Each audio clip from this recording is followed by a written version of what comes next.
Right, so good night, and we're recording again as we only have one participant tonight, and still opening up my Excel sheet, and hopefully my other two class students will be able to access this and find it quite useful. So share the screen. Here it goes. Next. Right. So we want to try and complete this 50 marker, and again probably do a little analysis of how much of the syllabus section B we covered so far with 2 questions, and what other areas there are. So you'll probably look at syllabus afterwards. So as we have here Anita with us. Anita, how much of this question did you look at it between the last day that we did it and today?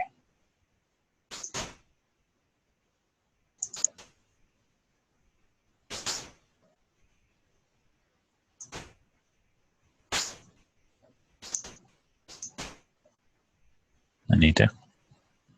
Okay. All right, so you didn't do anything from since the last time. All right, so before we get on to the lengthy discussion bits, which again are more marks than the computation bits, we didn't finish computation. So as I scroll down here, we did, we have another participant tonight. Very good. This is Kanisha. Good. So good night, Kanisha. Welcome. And just scrolling back through what I did the last day. So as we have Kanisha here, did you get a chance to look at this question and or the recording which was made for what we did so far?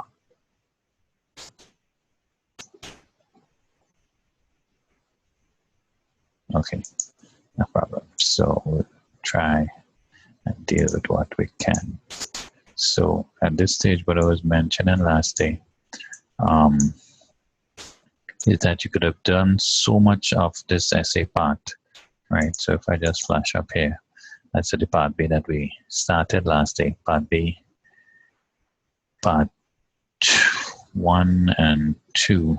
2 is discussing the assumptions made in producing the estimates and the other risks and issues which Imoni could consider before making the final decision. Now, almost all of that could have been done without part 1, which was the computation part for evaluating the financial acceptability of the investment. So 21 versus 17, 17 marks. Of course, you couldn't do part 3. Part 3 is what really was waiting for the financial computations in part 1. But you could have put across most, or if not all, of part 2, created your report, and just reference to or left some space for the final conclusion and your references to the appendix, which would have been part 1. So in creating a report, the idea is to spend that time getting most of this done here, or if not all of this area, which we wrote out the last time in terms of part B. And that's on the recording, so you can go through that, as well as, I guess I don't need to send you this Excel file. If you want the Excel file, I could also load that on the Moodle itself. So we were waiting for this reason recommendation here, so we left space for that. And then we went on to the calculations in the appendix, and we started working in trillions.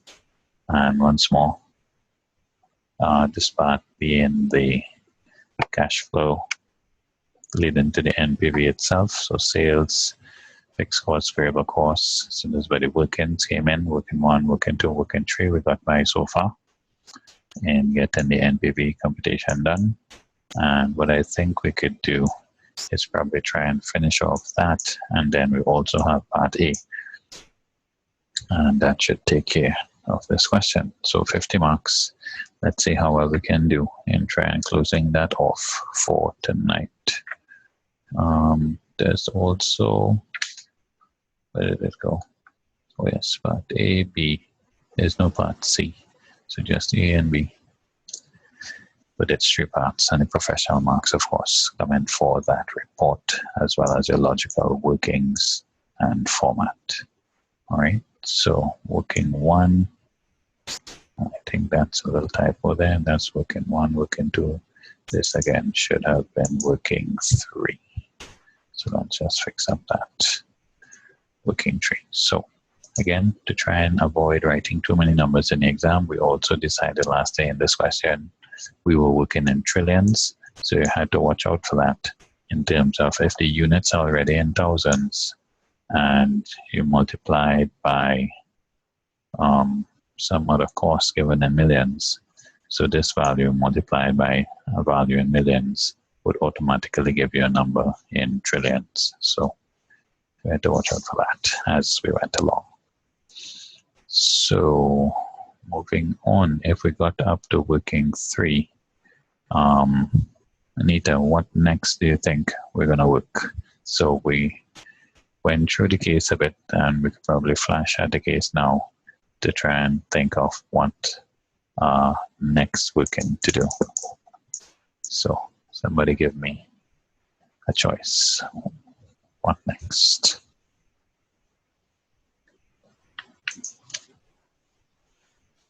All right, so we could look at costs. Again, I think we did the main income, which was sales units. So trying to look at which other costs were there. So the ones we did so far already, let's just flash back down to that. The costs that we did take care of were fixed costs, variable costs, and cost of components. So let's look for what else is in there. So financial information here, royalties. All right, so let's try and deal with that. Now again, as we mentioned in the report that we wrote last time, and as we will see by going back to the case here, to find out royalties, there was 2 values being given. So let's see, where did that run away? Let's negotiate increase in transfer price. So there's a transfer price here. Variable costs, current fixed costs, corporation tax. Here we go. Here's our royalty. And don't have my pen, so I'll have to try and highlight. Unless I do go and get my pen back and plug that in. Right, so this paragraph here is what we'll deal with the royalties. So I could plug that in while we're chatting. So what did the royalties say? Imani expects annual royalties from the assembly plant to be made every year. The normal annual royalty fee is currently 20 million, but the company feels it can negotiate this with the government and increase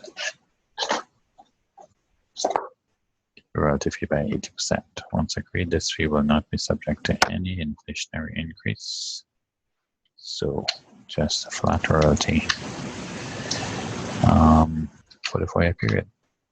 So we need to check back with our, I think my pen will not work until I restart Excel. Let me just see here. So pens, nope, pen's not working. Right, so to get that up and running, I'll have to restart Excel. So I'll do that in a moment. Let's just go and see.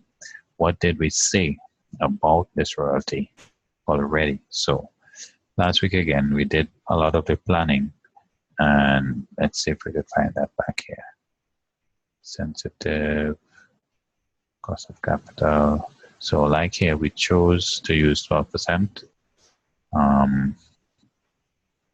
Transfer price taken to be 280. This assumes we can negotiate and so on. So again, there were two choices for transfer price. We choose one and move forward because there's no time in the exam to do a sensitivity analysis, and you could not work with two. Right. So that paragraph right below where I was right here is a royalty fee. Royalty fee is assumed to be increased by the 80. So once more, it is a choice. And either which way, by making a statement and putting it in as part of the report, once you tell the examiner what you're doing and you move on, because we don't have that lot of time to, let's say, do both or be pondering.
Restart the screen share. Yeah. Right. So once more,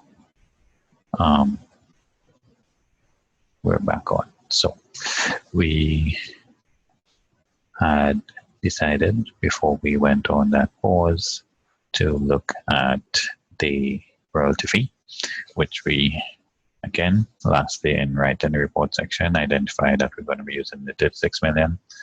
36 million was that dollars. Back to the question. Let's see.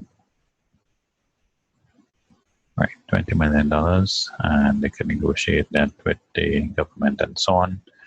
But since this royalty now, as has been outlined, is being paid directly to the company, Yamanico, is that really part of the cash flows for the project? Or is that going to come in after? Or in other words, what do we do with that? Do we know how to convert that? Or can we use it as dollars?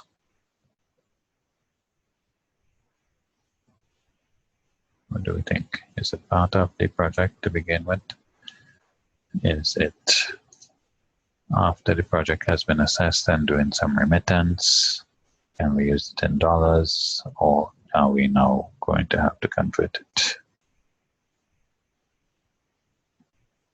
Yes, so we are going to be using it as part of the project cash flows because the project must be able to pay this particular royalty, and also all of the project cash flows so far were in YRs, and therefore we need to convert. So we have the conversion rates from the question, and we could just do a quick working on that. So back to that. Working for that. Working for.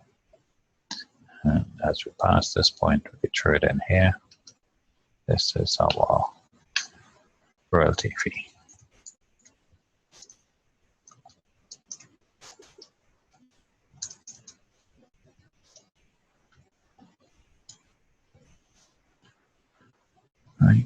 Move further down. Okay, 2, 3. Let me see if I copy this here. Time zone. And don't really need the components, but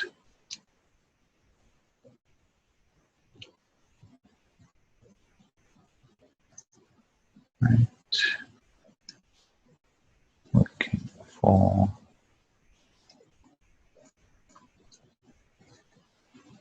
that component. In this case, it is royalty. Let's see. I wonder if that is Natalie Wending there. And no, that's another messenger. Wending. Right. So it's not units and thousands. What we have here is royalty dollars and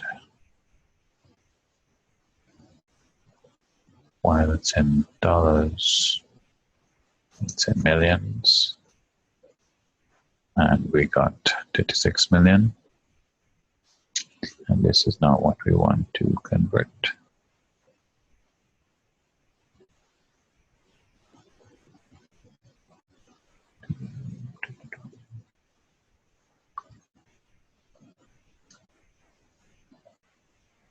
All right, I just have a little computer message popping up there. Let me see if I can just get rid of that.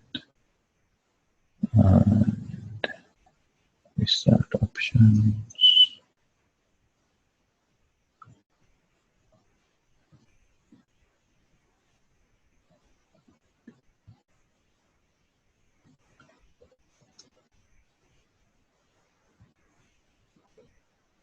Okay. Right, so about that. That's a computer popping up a message at me that it wants to restart. So back to here, 36 without any inflation, 36 and 36 millions. And of course, the little note on top, all amounts in wire trillions, not yet, until we then do the conversion. So our conversion rates given in the question, could somebody call them out for me?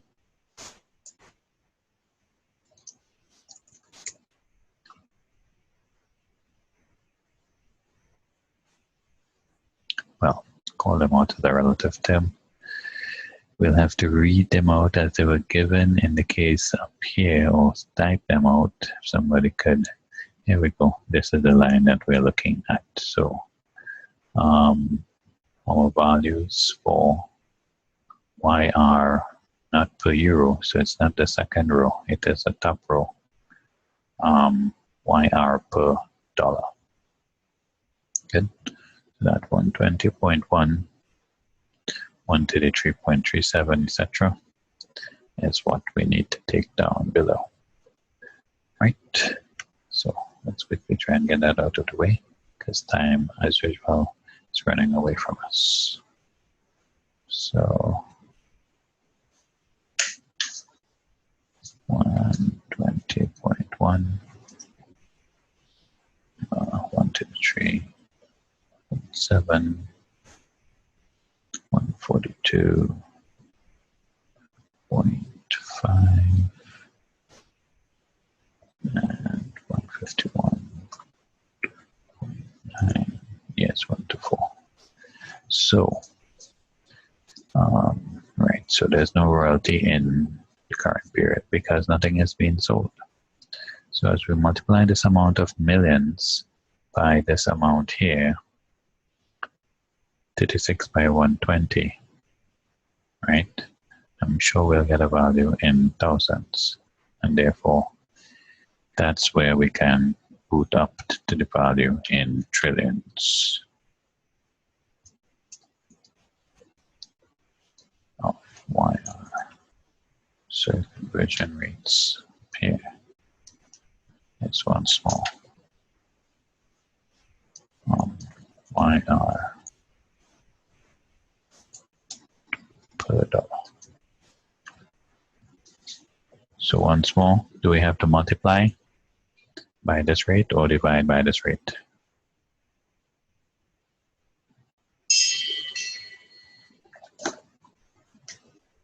Come on, are we going to be multiplying by this rate to get this answer or dividing?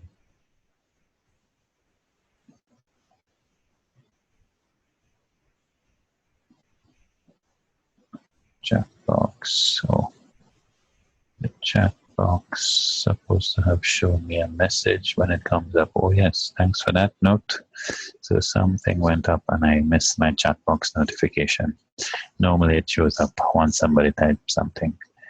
All right, 101, when at spot rate, if increased by 80, will not be subject to inflation. If increased by 80, okay, couple things showing up here. Firstly, Anita is asking, why not the spot rate? Let me deal with that first. So let's go back to the question, and we should be told that over there, why we can't use the spot rate. And come on, up here. So this is that cost of capital. We have the current spot rates, and we have euro per dollar, YR per euro, and the 101.4, which Anita outlined. But look at this heading here. Forecast future rates, again, based on this expected inflation rate differentials. In other words, these are rates that we normally would compute. Normally compute here.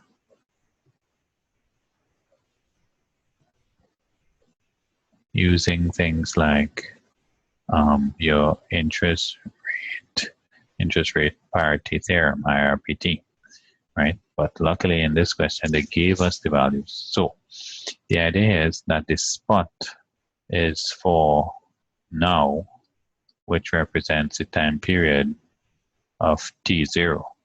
So at T0, we could use the spot if we need to convert.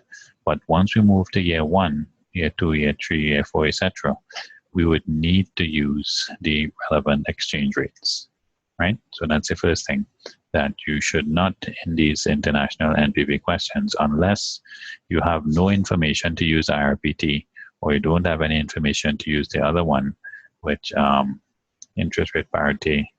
The other one is purchasing power parity, PPPT. If you don't have those information to deal with those formulae, which is effectively for IRPT, it's the interest rates in the two countries. And for the purchasing power parity, could somebody tell me which one that is? What rates are used for the purchasing power parity?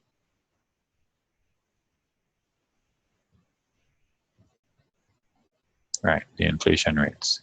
Now, I saw a little note there go up more. Was that related to this that we're dealing with?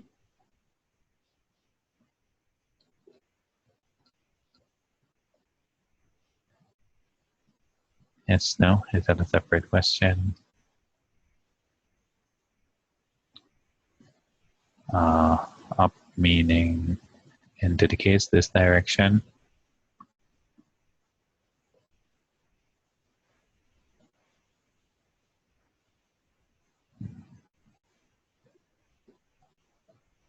Is there something specific I'm looking for? Is that okay, or did I go to one paragraph for the royalties?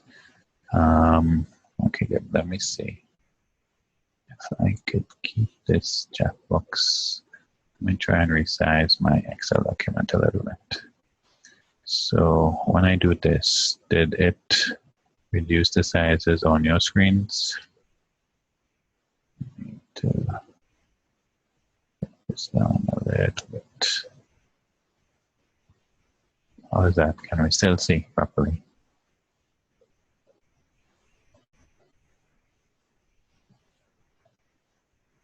Okay, good. Royalties. Let me see if I try and find it now.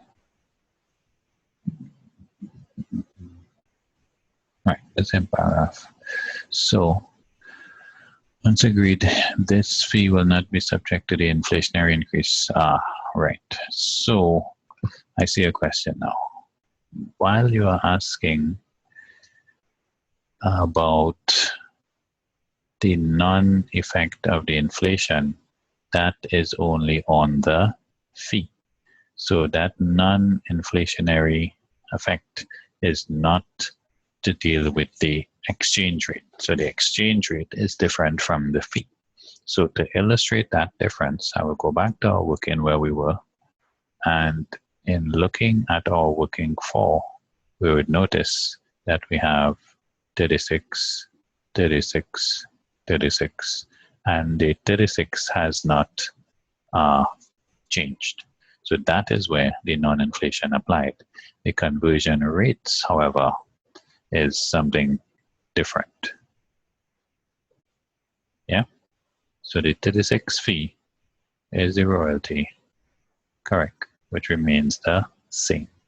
And there's no inflation on the 36. If there was inflation on the 36, then very much like the working just above, we would have to apply inflation and then apply the exchange rate, right? So actually it's the same rate. So I could probably go back and change back my description here. Instead of calling it conversion rates, call it forex rates, which I used before. So it's the same thing.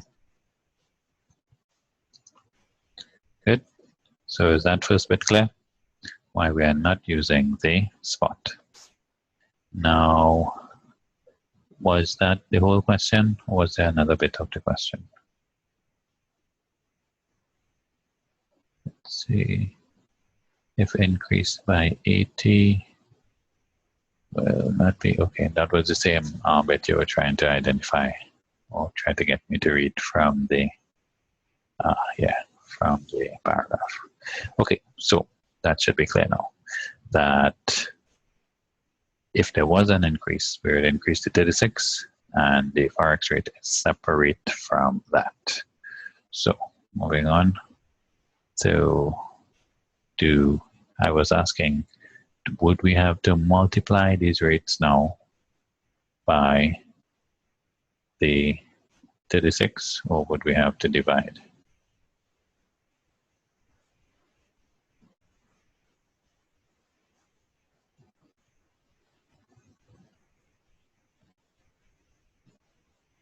Divide? No. Right, multiply. That's a little asterisk there. So good. Yes, multiply is it. So we can go ahead and do that now quickly to try and get away. Now, to get to the number in trillions, when we take 36 and we multiply it by 120, we'll also divide it by 1,000. And in that way, we'll have trillions, 4.32, etc. So let me drop these decimals down. So once more, your answer sheet will not have things like trillions. We want to reduce the volume of work we'll be doing. Right. And they should have something similar to these. So they have 4.3, 4.8, and we have our 10-minute notice. So we'll have to do a second recording. 5.1 and 5.5. Good. So that's exactly what they have, but they have more decimals. So throwing that number up. 4.3, 4.8, 5.1, 5.5. What I could do is use a little formula up here. Relative E equal minus. And then we would here. Plug it in there. Enter. And repeat. Good. What else comes after that? So, sales, transfer price, variable costs, fixed costs, with some inflation. There's some tax I'm seeing there, but that's only when the cash flows are finished. Depreciation. Right, so right here in this paragraph with the tax, we have the Oh my. We have the tax allowable depreciation. Let me scroll back up. Right, so it's this highlight I was looking for there. Depreciation. 25% per year on a machinery on a straight line basis. So as we plug that in, we would remember the system that we're using to identify depreciation, subtract it, find the tax, and then add back the depreciation. Right, so I think we have all the costs there, apart from depreciation now, which we can try to apply. 25% per year on a machinery, straight line basis, again on the machinery only. So looking back to identify all machinery costs from the question, we had, where did that run away? Machinery, 18,000.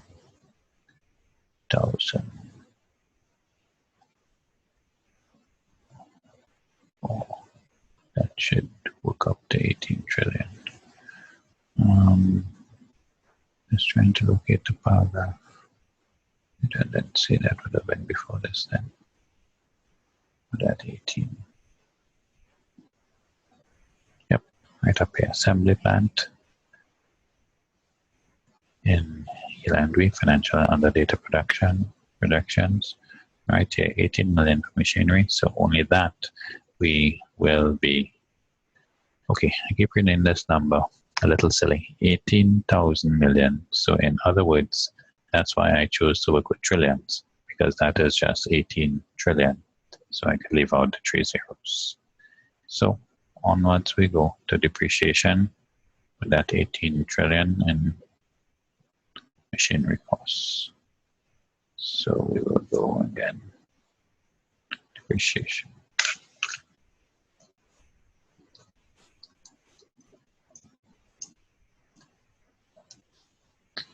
So coming down here,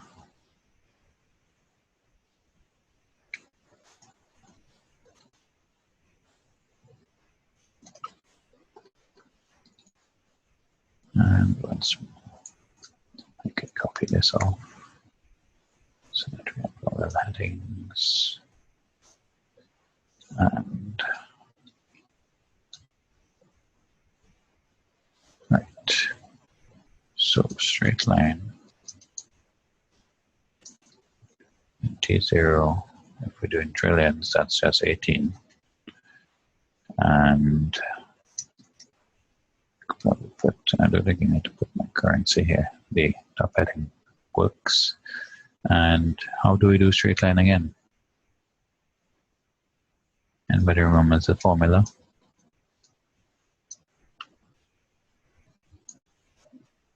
So we have to plug in some assumptions. 4 years, any residual value?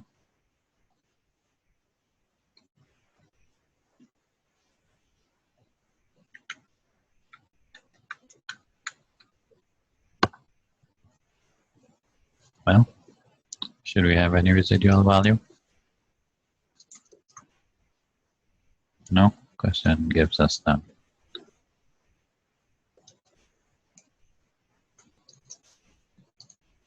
So what that works out to really is 18 divided by 4. Cost minus residual value over useful life. And what will that get you? 18 over 4. Come on. I know people have the calculators. Very good. So I could probably put it minus 4.5 minus 4.5 minus 4.5.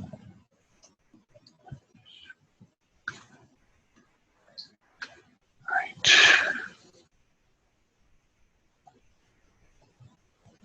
One up here equal these guys. But my problem would be it would now look like like that.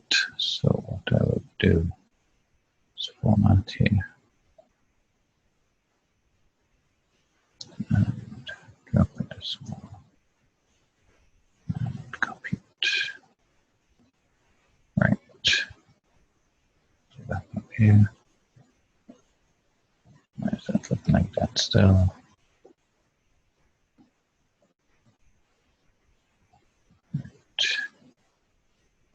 Copy it. Good. So after that, and presuming that's all of our items, then we can get to the line of taxable profits. Now, I appreciate you all do not have Excel in the exam, very important. So make sure you can deal with these computations now. So why are we saying profits and not net cash flow? Could somebody tell me?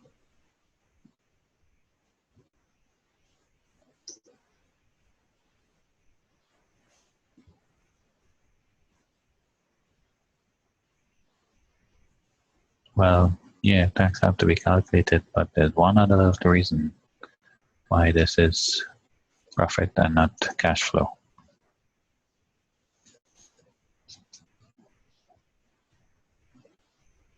That's right, because we have included here the depreciation. So apart from that, all the other values will cash flows. So because we have used depreciation, we can say that we are working or have worked out the profits. So approximately 4.4. Can somebody give me some other numbers?